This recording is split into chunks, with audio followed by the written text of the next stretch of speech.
Thanks for inviting us in at 6 o'clock. And as you can see, some rain is moving through central Indiana right now. And we certainly could use it, with most of the state still contending with dry conditions. So let's get right to Angela, who joins us in the Weather Center right now, who's timing all of this out for us. Yeah, the rain has been much needed, and that is the good news. Obviously, we don't want any additional severe weather, although that threat continues at this point. No warnings locally.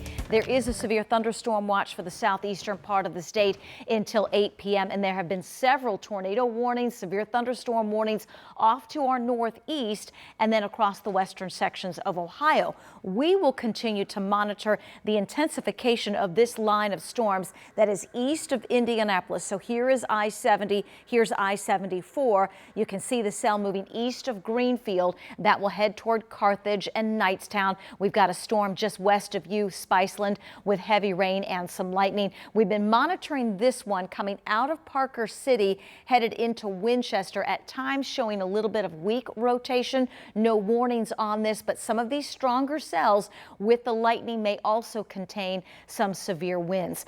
Not quite as strong, but we've got some heavy rain just east of Nineveh, headed into Columbus. So what you need to know, the weather will have an impact through this evening. Heavy rain at times, that slight severe threat. We will continue to keep you updated. All right, thanks so much, Angela. And don't forget, you can always keep an eye on the weather right on your phone.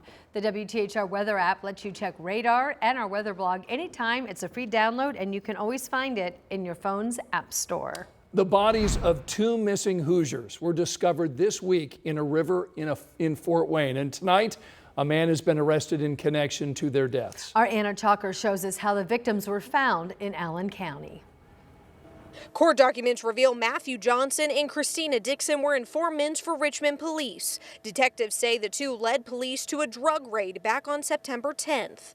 After the raid, police say they were looking for Dominique Washington, who was connected to the drug dealer arrested on the 10th. Surveillance video at this apartment complex shows Johnson and Dixon meeting up with Washington here last Thursday. And detectives believe Washington then lured the two inside a vehicle, and he made them turn off their phones. Multiple witnesses told police they saw Washington with the victims before their disappearance. Richmond police tell 13 News the two were reported missing around 4:45 Thursday afternoon. Officers say Washington used a friend's car when he abducted the victims. They believe he strangled Dixon and shot and stabbed Johnson, then dumped their bodies in the St. Mary's River in Fort Wayne. But it wasn't until Friday when their bodies were found. A neighbor nearby told our NBC affiliate this was a scary scene. It's a little frightening because I've lived in this neighborhood my whole life. I don't know, it makes me want to be more aware of my surroundings, what's going on. It makes me worry for my grandchildren. In a statement on social media, Johnson's sister says, "My brother was an amazing person and a kind soul that would do anything for anyone. He was very well known in the community and will be missed tremendously." Richmond police tell us Washington was arrested at his home Monday night. Chief Kyle Weatherly says, in part, "We remain steadfast in our commitment to bringing justice to them. This arrest is just one step in ensuring that those responsible for such horrific acts are held accountable." Anna Chalker, 13 News. Washington has now been charged with murder and kidnapping. Police in Richmond are telling us they anticipate more arrests will be made as this investigation progresses.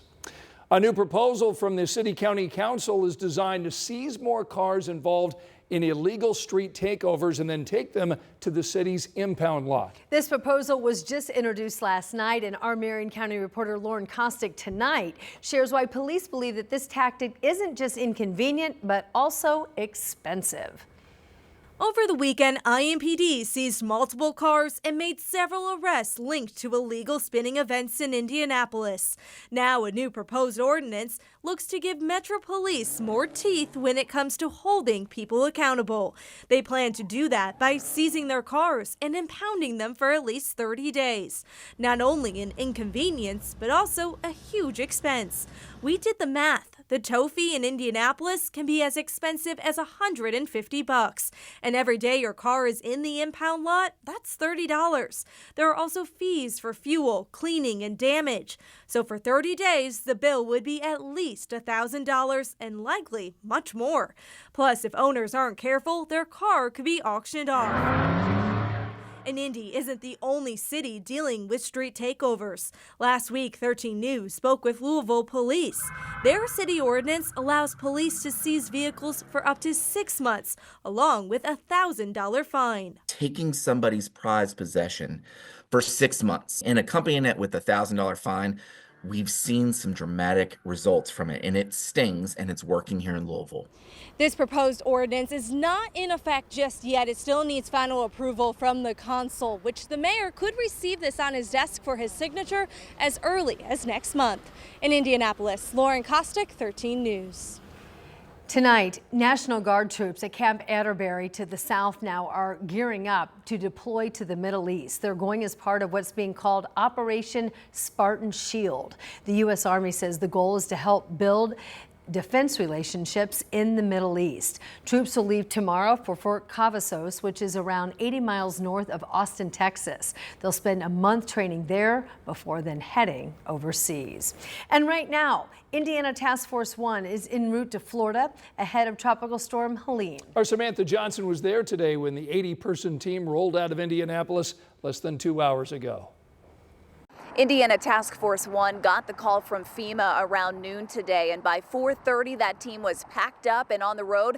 Their mission, supplying extra manpower in what's expected to intensify into a major hurricane later this week. This afternoon, crews packed up semi-trucks full of supplies. We're talking about first responders from all across the state, several of whom were just sent down south for Tropical Storm Debbie last month. Unfortunately, it's one of the areas that gets hit a lot with these storms, especially this time of year. So we're prepared to go and do what we can to help them. We tend to make friends wherever we go. Somebody always remembers that Indiana was there to help them. We have friends all over the country now from all the times that we've gone out to help them. And that's the most important part, is they're a little bit closer to putting their life back together after the storm. So task force leaders tell us missions like this typically last about 14 days, depending on the severity of the storm. So the plan this time is to stop in Birmingham tonight before making their way to Pensacola tomorrow afternoon. In Indianapolis, Samantha Johnson, 13 News. And the task force leaders told Sam today that during hurricane season, their trucks are about packed 90% full at all times. And that means they can get on the road in just a matter of hours.